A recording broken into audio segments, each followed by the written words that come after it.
I was in one school that had seen significant improvements in performance, and the governor and the legislature had come out, the media had done a big story about it, and after everybody left, the principal said, "Randy, you want to go into one of these classrooms and see firsthand?" I said, "Absolutely." He said, "Pick any one you want."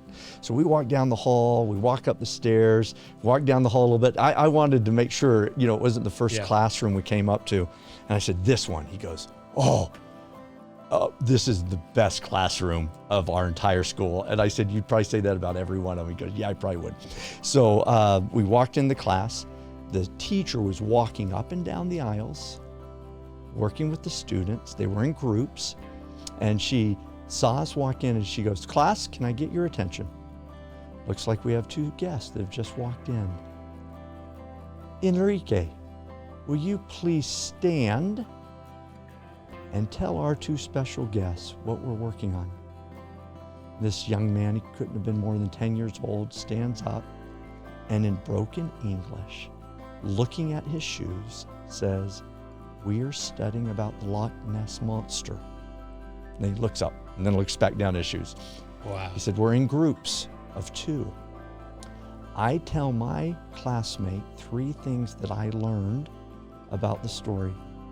My classmate then adds 1 thing that he learned that I didn't. Then my classmate stands and shares with the rest of the group something he learned from me." Wow. And totally interactive, putting the, and think about this teacher, rather than her explaining what they were doing, she showed this confidence in one of the students to have him stand and explain this to 2 guests that might be a little intimidating. And everything that I just mentioned, from the teacher wasn't sitting behind the desk, she was walking through the classroom, working working with each one of the students. They had groups, they were teaching one another. Evidence after evidence after evidence type approach to drive student learning and engagement. That's what our organization's doing. They have just tremendous impact.